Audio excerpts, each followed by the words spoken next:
नमस्कार कार्यक्रम रियल फेसमा यहाँलाई हार्दिक स्वागत छ। म प्रेम बानिया। रियल फेस नेपाल र नेपाली अवस्था बारेको रियल फेस, जहाँ कहिले हामी राजनीतिको रियल फेस हेर्ने कोसिस गर्छौं, जहाँ परिस्थिति र परिवर्तनका आयामहरूका बिम्बहरू र यथार्थ बारे पनि हामी यसको रियल फेस हेर्ने कोसिस गर्छौं विविध पात्रहरू मार्फत। रियल फेसका पछिल्ला अङ्कहरूमा केही समय हामीले राजनीतिलाई प्राथमिकता दियौं र नेपाली राजनीतिको भद्रगोल फेस प्रस्तुत गर्यौं, जहाँ नेपाली राजनीति जुन रफ्तारबाट अगाडि बढिरहेको थियो त्यसको स्थिति केलाउने कोसिस थियो। र जब नयाँ वसन्त प्रारम्भ भएको छ विक्रम सम्वतको, त्यसपछि हामी न्यूज 24 टेलिभिजनको तर्फबाट हामी प्रस्तुत गरिरहेका छौं कि समृद्धि श्रृङ्खला। यस अन्तर्गत देशको समृद्धिका खातिर यसका सम्भावनाहरू र यसको यथार्थको बहस विश्लेषण हामी सुरु गर्दैछौँ। र यसका लागि आज हामीले स्टुडियोमा आमन्त्रण गरेका छौँ किन नेपाल बनेन बहसका एकजना अभियन्ता र लामो समय नेपाली पत्रकारितामा सक्रिय, यसअघि बीबीसी नेपाली सेवाका एकजना सक्रिय समीक्षकका रूपमा स्थापित पत्रकार आज हामीले स्टुडियोमा आमन्त्रण गरेका छौँ सुशील शर्मा। स्वागत छ यहाँलाई। धन्यवाद प्रेमजी। आराम हुनुहुन्छ? दौडधुप अथवा सक्रिय पत्रकारिता जीवनबाट विश्राम लिइसकेपछि का आयामहरू कस्ता छन्? सक्रिय पत्रकारिताबाट अलग भए पनि समाचारको दुनियाँ, ज्ञानको दुनियाँबाट चाहिँ म अलग भएको छैन। त्यसैको त्यही क्षेत्रमा नै अलि फरक किसिमको अध्ययन अनुसन्धान गर्न सकिन्छ कि भनी म लागि परेको छैन। म सिधै त्यही विषयमा प्रवेश गर्छु कि न्यूज 24 टेलिभिजनले हरेक साल आफ्नो वार्षिक उत्सवको अवसर पारेर समृद्धि अभियान जो श्रृङ्खला सञ्चालन गर्दछ र तपाईँले पछिल्लो समय नेपाल किन बनेन भन्ने सन्दर्भलाई जसरी ल्याइराख्नु भएको छ, यसको तादाम्यता जोडिएका कारण आज तपाईँ हाम्रो स्टुडियोमा हुनुहुन्छ, हामीले आमन्त्रण गरेका हौँ। यो पृष्ठभूमि र यो सन्दर्भ बीच हामीलाई यो बताइदिनुहोस् कि तपाईँको यो जो अभियान छ यसको पृष्ठभूमि के हो? नेपाल किन बनेन भन्दा पनि मैले चाहिँ नेपाल किन बन्न सकेन भन्ने चाहिँ मेरो जिज्ञासा हो खास। र अब यसको पृष्ठभूमिको कुरा गर्दाखेरि अब हामीले स्कुल पढ्दादेखि नै सुन्दै आएको कुरा हो कि नेपाल गरिब देश हो, सबभन्दा पिछडिएको देशको संसारको भन्दै सुन्दै आएको थियौँ। अब अहिले आएर यतिका वर्षपछि आएर पनि झन्डै मैले 30 वर्षदेखि पत्रकारितामा छु। अहिले आउँदाखेरि पनि नेपाल सबभन्दा पिछडिएको देश हो, गरिब देश हो नि भनेर सुनिरहेको छु।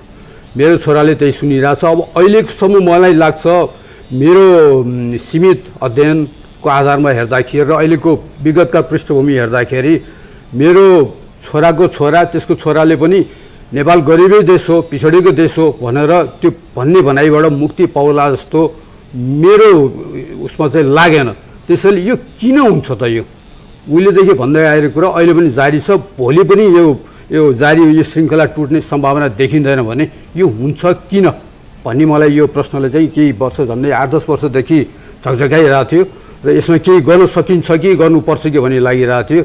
तर बीबीसीमा काम गर्दा गर्दै दैनिक त्यो कामकोले डेली रिपोर्टिङ एनालिसिसले गर्दाखेरि पुरा यतातिर ध्यान दिन सकिएको थिएन। यसमा ध्यान दिन सकिन्छ, यसमा के गर्न सकिन्छ भनेर बीबीसीको काम मैले 3 वर्ष अगाडि छोडेर यो प्रश्नको उत्तर खोज्ने प्रयासमा चाहिँ म लागि परेँ।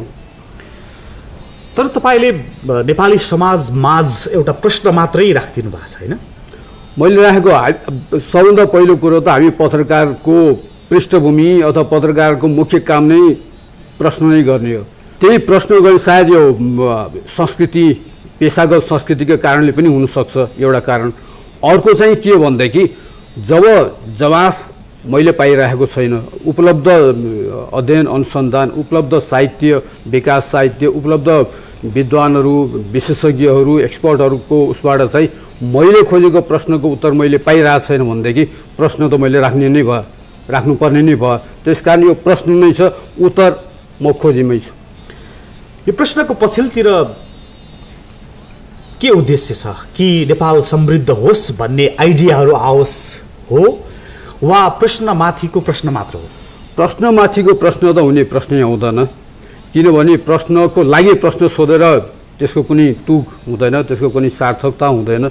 यो किन बन्न सकेन भन्नेको तात्पर्य नै अब यो प्रश्न चाहिँ मैले अघि पनि भने मेरो छोरा नातिले पनि त्यो प्रश्न सोध्ने स्थिति नआओस्। किन भन्ने एउटा उसमा कुनै एउटा समग्रमा त्यसको हामीले जवाफ खोज्न सक्यो भने कसरी भन्ने बाटो खुल्ला। त्यो कसरी भनेपछि बाटो खुलेपछि त्यो बाटोमा अगाडि लम्किनलाई हामीलाई सजिलो होला भनेर नै यो प्रश्न चाहिँ मलाई केही वर्ष मैले भने झन्डै 8-10 वर्ष अगाडिदेखि मेरो मनमा लागिरहेको कुरा अब सार्वजनिक रूपमा म यही क्षेत्रमा यही प्रश्नको खोजीमा लाग्छु भनेर गरे हो। यो उत्तरको लागि हो, प्रश्नको लागि प्रश्न हुने त त्यो त बेला बौद्धिक बेलासिता मात्रै हुन्थ्यो। तर तपाईँले यो प्रश्न राखेर यसको उत्तर अथवा यसको जवाफको अपेक्षा चाहिँ कोसँग गरिराख्नु भएको छ? अब यो जवाफको अपेक्षा यो प्रश्न छ कि हामी पत्रकार हौँ। अब अङ्ग्रेजीमा म प्राय भन्ने गर्छु जर्नलिस्ट भनेको जेनरलिस्ट भन्छु म प्राय। हामी एक्सपर्ट होइनौँ, कुनै विषयको बिट होला, कुनै विषयमा अलिक विशेष हाम्रो दखल होला, विशेष अध्ययन गर्नु होला, तर एक्सपर्ट चाहिँ कुनै हालतमा हामी होइन, जेनरलिस्ट नै हो। सो अब त्यसैले अब हामीले यो जवाफ कोबाट मैले अपेक्षा गरेको जेनरलिस्ट एउटा साधारण ज्ञानको यो नेपालको विकासको विषयको साधारण जानकारी राख्ने जेनरलिस्टको हैसियतले भने त्यो विषयमा विशेष अध्ययन अनुसन्धान र त्यसैलाई अध्ययन अनुसन्धानलाई नै पेसा बनाएका अध्येताहरू, अनुसन्धानकर्ताहरू, अब विज्ञहरू, विद्वानहरू जसका कयौँ किताबहरू निस्केका छन्, अनुसन्धान यो जर्नलहरूमा निस्केका छन्, देशी पनि छन् विदेशी पनि छन्, उनीहरूबाट मैले खोजेको अहिलेसम्म त्यो जवाफ मैले नभेटेको हुनाले हुनसक्छ मैले नभेटा पनि हुनसक्छ मेरो सीमित अध्ययन अनुसन्धानको क्रममा छ भने नभेटेको भए त्यो अगाडि आओस्, होइन त्यो छँदै छैन भनेदेखि आओस्। एउटा जर्नलिस्टलाई तपाईँले जेनरलिस्ट भन्नुभयो, jack of all master of none भित्र हामीले हेर्ने हो भने एउटा पत्रकार सधैँ जेनरलिस्ट मात्रै नहोला नि, एज एक्सपर्टिज पनि बन्न सक्ला, तपाईँ एउटा विद्वता पनि हासिल गर्न सक्ला नि। जहाँ तपाईँले आफ्नो सक्रिय पत्रकारिता जीवनबाट अलिकति पछाडि हटेर एउटा विशेष विषयमा अनुसन्धान गरेर गहिरो अध्ययन गर्दै हुनुहुन्छ, गरिराखेको छु भन्ने आधारलाई बनाएर मैले प्रश्न सोध्ने हो भने चाहिँ एउटा पत्रकारले प्रश्न चाहिँ नेपाल किन बन्न सकेन भनेर सोध्नुभन्दा नेपाल यसरी बन्न सक्छ भनेर पनि दिन सक्थ्यो कि? अब त्यो कसरी बन्न सक्छ भन्ने जब त्यसको जवाफ मैले पाइराखेकै छैन भनेदेखि यसरी बन्न सक्छ भनेर मैले त्यो सजेस्ट गर्न सक्ने त त्यो कुरै भएन। पत्रकारको नाताले जेनरलिस्टभन्दा एक स्टेप माथि होला अध्ययन, तर पेसा हाम्रो एक्सपर्ट नै होइन, एक्सपर्टको पेसा छुट्टै हुन्छ। तर एउटा पत्रकार एक्सपर्ट पनि बन्न सक्छ नि, होइन?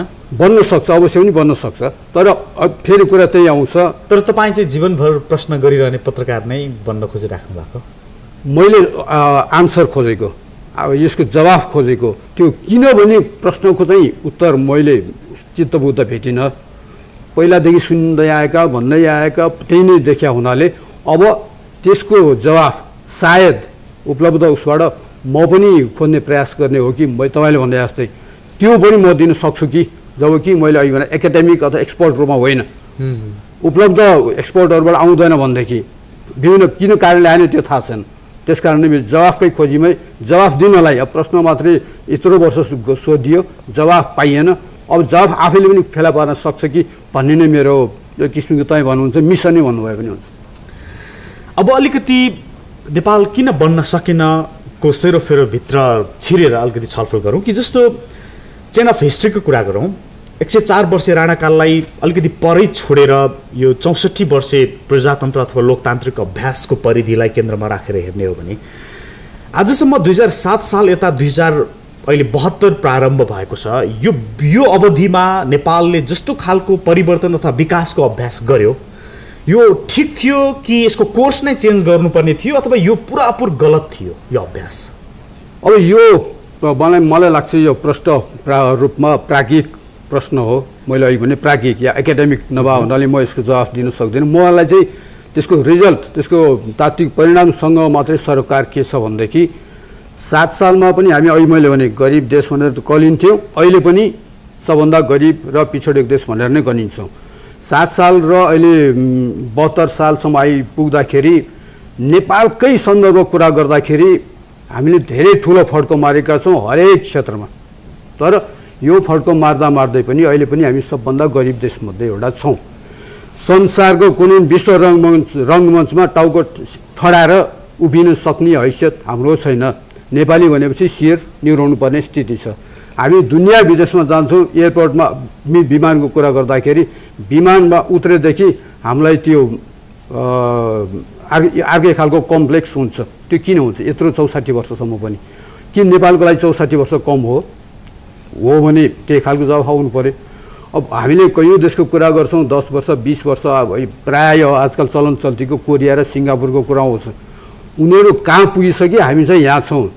यो म लाग्छ यो 30-40 वर्ष स्कुल पढ्दाखेरि पनि कोरिया कहाँ पुगिसक्यो, नेपाल कहाँ थियो सुनेको, अहिले पनि त्यही सुनिरहेको छौँ भने यो भयो किन? यसको औषधि किन गर्न नसकिया हामीले भन्ने नै मलाई लाग्छ। त्यसैले चाहिँ पहिलाको तुलनामा नेपालकै कुरा गर्दाखेरि हामीले पक्कै पनि हाम्रो लिभिङ जीवनस्तर क्वालिटी अफ लाइफ पनि त्यो बढ्या हो। तर संसारको पृष्ठभूमिमा त्यो हामी धेरै पछाडि छौँ र त्यो हाम्रो असन्तुष्टिले पनि जनाउँछ कि र यो प्रश्न गर्दाखेरि जुन यो बसप्रति मानिसको व्यापक चासो देखियो बनिसकेको भए पहिलाको त गजब भइसक्यो, त्यो त प्रश्नै उठ्दैन थियो, त्यो चासो हुनु नपर्ने। तर नेपाल बन्ने भनेको के हो? जस्तो कि मोहम्मद माथिरले मलेसियाको कुरा गर्नु अथवा ली क्वान युले सिङ्गापुरको कुरा गर्नुसँग जोडिँदै गर्दा भौतिक परिवर्तन मात्र विकासको सूचक त होइन रहेछ, होइन? नेपाल बन्नु भनेको के हो? त्यो मलाई लाग्छ सबभन्दा महत्त्वपूर्ण प्रश्न त त्यो हो। अहिले हामी प्राय गुनासो गर्छौँ नेपाल बन्न सकेन। नेपाल अहिले भने जस्तै निकै संसारको उसमा रङ्गमञ्चमा हेर्दाखेरि हामी पछाडि छौँ, हाम्रो सम्मान छैन भने त्यसलाई नेपाल नबन्नेको मान्ने हो भनेदेखि नेपाल नबनेको। तर बन्ने भनेको के हो? त्यो ठुलो प्रश्न आउँछ। फेरि विकास समृद्धिको आफ्नो परिभाषा छन्। हामीले कस्तो खालको बन्ने हो यो पहिला त्यो परिभाषा पनि हामी मलाई लाग्छ प्रश्न हुनुपर्छ। त्यो प्रश्न भन्दाखेरि अब यो फेरि कुरा आउँछ यतिसम्म नै हामी बनिसकेको हो भने हामीले धेरै ठुलो माथापच्ची गर्नु परेन। अहिलेको जे जति स्थितिलाई बनेको मान्ने हो भने, बनेको मान्ने होइन भने के चाहिँ बन्नुपर्ने रहेछ, त्यसमा पनि मलाई लाग्छ निकै ठुलो बहस र एउटा केही छलफल चाहिँ हुनुपर्छ जस्तो लाग्छ।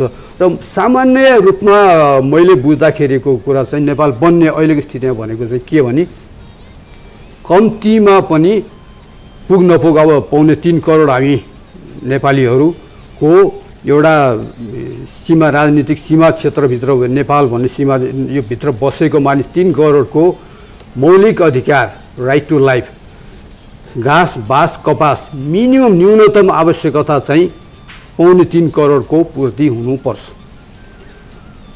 कम्तीमा।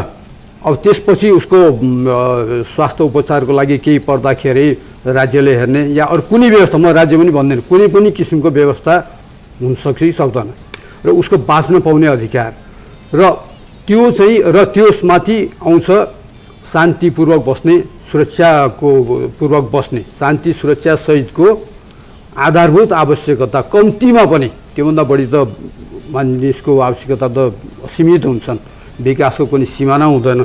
त्यतिसम्म पनि हामीले गर्न सक्यौँ भने सायद त्यसलाई नेपाल बन्न सकेको भनेर मान्न सकिएला कि। र बनाउनु पर्ने कसले हो? तपाईँको प्रश्नले कसलाई सङ्केत गर्दछ कि खालि नेपालमा देशका राजनीतिक दलका नेताहरूले केही गरेनन् भनेर धारे हात लगाउने, सराप्ने अथवा नेताहरूलाई गाली गर्न सजिलो भएको परिवेश छ एकातिर भने, अर्कोतिर चाहिँ आम नागरिकको पक्षबाट नागरिकले पनि आफ्नो दायित्व पुरा नगरेको आरोप पनि एकातिर लाग्ने गर्छ। जस्तो कि 60 लाख युवाहरू देश बाहिर छन्। यो परिस्थिति बीच कोही भागिरहेका छन्, कोही आरोपित छन्, होइन? यस्तो अवस्थाको बीचमा देश बनाउनु पर्ने कसले हो? अब देश बनाउने भने त त्यो देशमा बस्ने मानिसहरूले हो, जहाँको उदाहरण पनि थियो सिङ्गापुर। हामी पटक पटक हालसालै ली क्वान युको देहावसानपछि त सिङ्गापुरको चर्चा संसारभरि भयो, हामीले पनि प्रशस्त गऱ्यौँ। त्यहाँको सिङ्गापुरको मानिसले नै बनाएका हुन्, एउटा नेतृत्व अन्तर्गत बनाए। इजरायलको कुरा गर्छौँ हामी हो। अब तपाईँले एउटा शब्द प्रयोग गर्नुभयो कि नेतृत्व अन्तर्गत बनाए, चाहे त्यो मलेसियामा मोहम्मद माथिर हुन् वा ली क्वानको कुरा गरौँ सिङ्गापुरमा। यो सन्दर्भ बीच नेपालमा एउटा त्यस्तो नेतृत्व नै आजसम्म नभएका कारण नेपाल बन्न सकेन भन्ने मेरो जवाफ चाहिँ तपाईँलाई कस्तो लाग्छ? मेरो प्रश्न चाहिँ यसमा प्रति प्रश्न के छ भनेदेखि त्यस्तो नेतृत्व अहिलेसम्म आएन भने किन आएन, त्यो प्रश्नको भित्र चाहिँ हामी जानुपर्छ जस्तो लाग्छ। नेतालाई हामीले भने तपाईँले किन आएन भनेर गर्नुभएको प्रश्नको जवाफ तत्कालका लागि मसँग नेपाली जनताले छनौट नै गलत गर्न थाले भन्दै गर्दा जनतालाई दोष थुपार्नेतिर गयो भने यसको आशय गलत होला। तर सन्दर्भ चाहिँ हामी कुनै न कुनै निचोडमा त पुग्नुपर्छ। प्रश्नमाथि प्रश्न गर्दै गयो भने प्रश्नको अन्त्य नहुन सक्छ होइन। तर एउटा न एउटा जवाफ त होला कि नेतृत्व जो तपाईँले शब्द प्रयोग गर्नुभयो, नेतृत्व असल नआएका कारण, सक्षम नेतृत्व नआएका कारण नेपाल बन्न सकेन भन्ने कुरामा सम्म त हामी आधारभूत सहमति तयार गर्न सक्छौँ होला होइन देशभर? अवश्य पनि त्यसमा त कुनै शङ्का भएन। मैले अघि भने प्रति प्रश्न चाहिँ यस्तो नेतृत्व हामीले पटक पटक व्यवस्था बदल्यौँ। 7 सालको बदल्यौँ, 7 सालकोलाई एउटा आधुनिकीकरणतर्फ नेपालको प्रवेश बिन्दुको रूपमा व्याख्या गर्न चाहन्छु सजिलोको लागि। 7 सालदेखि 7 साल पद्म अझ 4 साल 2004 सालमा संवैधानिक प्रयोगको कुरा गर्ने हो भनेदेखि राजनीतिक प्रयोगलाई बाहिर राखेर 2004 सालमा अन्तरिम संविधान पद्म शमशेरको हामीले देख्यौँ। त्यसपछि 2008 सालमा अन्तरिम संविधान आयो। त्यसपछि 2015 सालमा फुल फ्लेजेड नेपालको संविधान आयो। त्यसपछि विभिन्न त्यसको कारणतिर अहिले नजाउँ।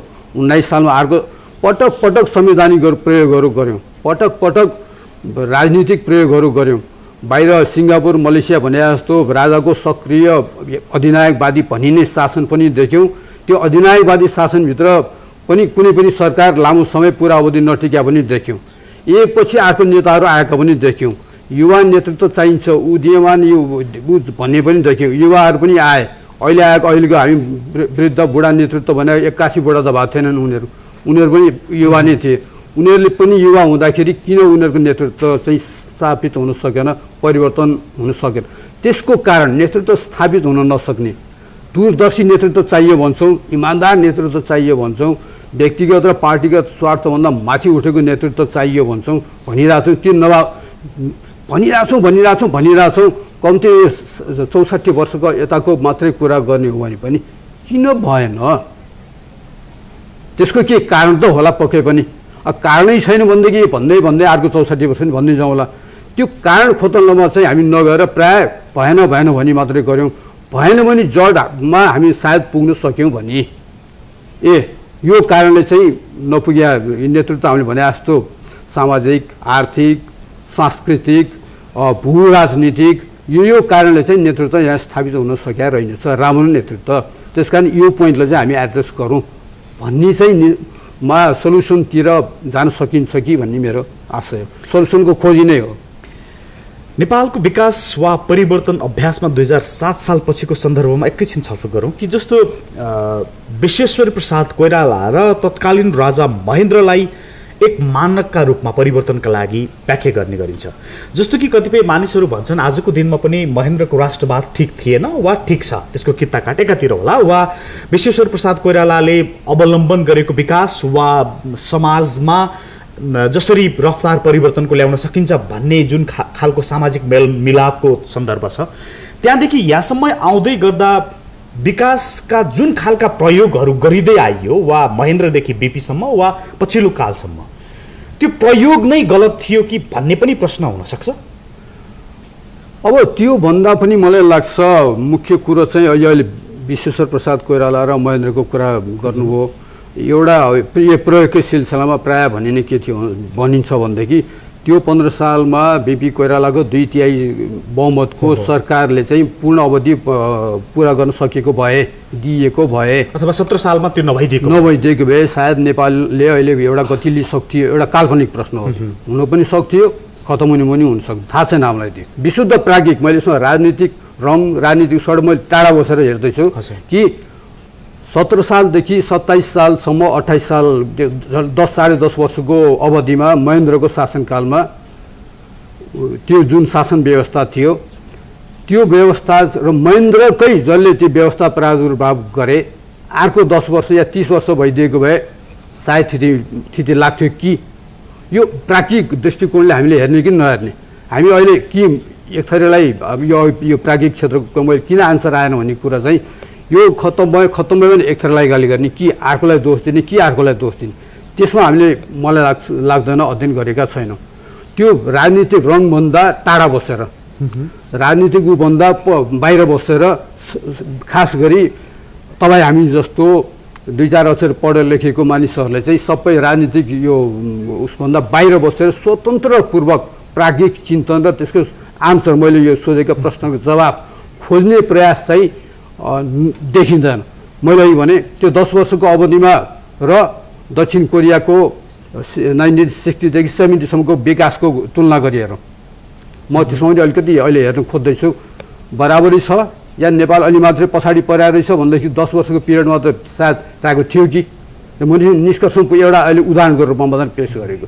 तर हाम्रो के भइदियो सबै एकाडेमिक डिस्कोर्सहरू भने कि अब अहिले पञ्चायत व्यवस्था खराब थियो महेन्द्रले बिगारे अथवा बिपी र महेन्द्र मिलेको भए नेपाल गजब हुन्थ्यो सबै हाइपोथेटिकल मात्रै छन्। त्यस पछाडिको वर्ष अब हुँदा यो पछिल्लो अब त शासन व्यवस्थै बदलियो राजतन्त्र गएर गणतन्त्र आयो। 10 वर्ष अगाडि हामीले सुन्यो अब चाहिँ नेपाल नयाँ एक जुगमा एक अब दिन आउँछ नेपाल गजब हुन्छ नयाँ नेपाल भन्ने शब्द पनि उ भयो। अब अहिले नयाँ नेपाल ठट्टा हुन थालेको छ यो किन हुँदैछ भनेपछि शासन व्यवस्था नेता अथवा यो पद्धतिहरू मात्रै नभएर अरू कुनै कारण छ कि? तपाईको विचार तपाईको प्रश्न र तपाईले जो तर्क गरिराख्नु भएको छ यसलाई आधार मानेर मैले एउटा वादलाई प्रक्षेपण गरेँ जस्तो कि तपाईँ पुँजीवादी अर्थतन्त्रलाई प्रश्रय दिएर नै यी कुराहरू अगाडि जसरी सार्दै हुनुहुन्छ के समृद्धि भनेको अथवा देश बन्ने भनेको त्यो मुठ्ठीभर मानिसहरू अथवा नियन्त्रित सीमित पन्जाभरका मान्छेहरूको हातमा रहने कुरा रहेछ कि तपाईँको अध्ययनले त्यो नागरिक स्तरबाट व्यापक अथवा आम रूपको परिवर्तन रहेछ? तपाईँ पुँजीवादी अर्थतन्त्रलाई प्रश्रय दिएर नै यी कुराहरू अगाडि जसरी सार्दै हुनुहुन्छ के समृद्धि भनेको अथवा देश बन्ने भनेको त्यो मुठ्ठीभर मानिसहरू अथवा नियन्त्रित सीमित पन्जाभरका मान्छेहरूको हातमा रहने कुरा रहेछ कि तपाईँको अध्ययनले त्यो नागरिक स्तरबाट व्यापक अथवा आम रूपको परिवर्तन रहेछ? होइन मैले तपाईँको यो प्रश्नलाई अलिकति सच्याउ पुँजीवादी उदारवादी अर्थव्यवस्थाको पृष्ठभूमिमा मैले प्रश्न गरे होइन। म पुँजीवादी व्यवस्था संकेत गर्दैन होइन साम्यवादी कुनै पनि उसबाट टोटल इन्डिफरेन्ट भएर मैले हेर्न खोजेको। किन हेर्न खोजेको भनेदेखि अहिलेसम्म हेरेको मैले देखिनँ मैले नदेखा हुनसक्छ उपलब्ध होला मैले चाहिँ देखिनँ। अब हरेक देशको काल परिस्थिति अनुसार फरक हुन्छ। नेपालको केसमा सिङ्गापुरको मोडल काम नलाग्न सक्छ इजरायलको मोडल काम नलाग्न सक्छ। अब हामीले कुरा गऱ्यौँ अधिनायकवादी शासन महेन्द्र या पञ्चायतले गरेन त्यही अधिनायकवादी शासन सिङ्गापुर र कोरियाले गरे। यसको आफ्नो प्रश्नसँग पुँजीवादी उदारवाद अर्थतन्त्र कुनै जोडिएको छ विशुद्ध इन्डिफरेन्ट भएर हुनसक्छ नेपालको लागि पुँजीवादी उदारवादी काम लाग्छ भनेदेखि त्यही नै हो होइन त्यसले काम लाग्दैन भने कुन चाहिँ काम लाग्छ त्यो हामीलाई चाहियो परिणाम रिजल्ट चाहियो। अघि मैले भने जस्तो कम्तीमा पनि घाँस बाँस कवास बेसिक निड र भने तपाईँले उठाउनु भएको प्रश्न आम रूपमा नागरिकले उठाएको प्रश्नभन्दा के फरक छ? अवश्य पनि फरक छैन। मैले अघि भने आम नागरिककै प्रश्न हो किन भएन आम नागरिकलाई उसले गुनासो गरिरहन्छ। आम नागरिकले कहिले चिया पसलमा उठाउलान् कहिले भट्टी पसलमा उठाउलान् अथवा कहिले मिडियामा आएर उठाउलान् वा टेम्पो चढेर उठाउलान् तर तपाईँ लेखेर अथवा बोलेर उठाउनुहुन्छ फरक त्यति मात्र हो। फरक त्यति हो र आम नागरिक जस्तो पत्रकार भनेपछि हामी चौथो अङ्ग भन्छौँ। आम नागरिक भन्दा हामी अलिकति प्रिभिलेज क्लासमा पर्छौँ। हाम्रो सूचनामा पहुँच हुन्छ सूचनाका स्रोतहरूमा हाम्रो पहुँच हुन्छ ज्ञानहरूमा अरूको तुलनामा बढी हामीलाई सजिलो हुन्छ र जस्तो सबै तपाईँ आम नागरिकलाई यसरी हरेक हप्ता तपाईँले उ गर्नु पनि सक्नुहुन्न ल्याउँदा पनि ल्याउनुहुन्न। यो एउटा किसिमको सुविधा एडभान्टेजको स्थितिलाई चाहिँ प्रयोग गरेर यो प्रश्नहरू मैले राखेको ताकि उत्तर आउन सजिलो होस्।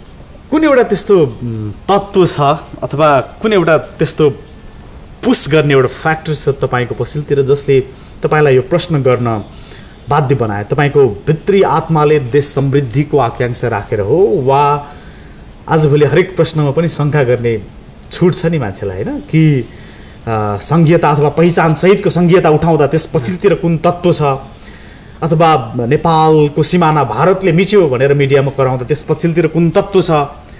तपाईँ पछिल्लोतिर तत्त्व के छ? अब मेरो पछाडि तत्त्व मैले अघि पनि भने मलाई त्यो ज्ञानको खोजी हो। त्यो ज्ञानको खोजी ज्ञान फर द सेक अफ ज्ञान पनि होइन। मलाई सम्भव भएसम्म मेरो लाइफटाइममा नेपालको अनुहार फेरेको हेर्ने मेरो ऊ छ।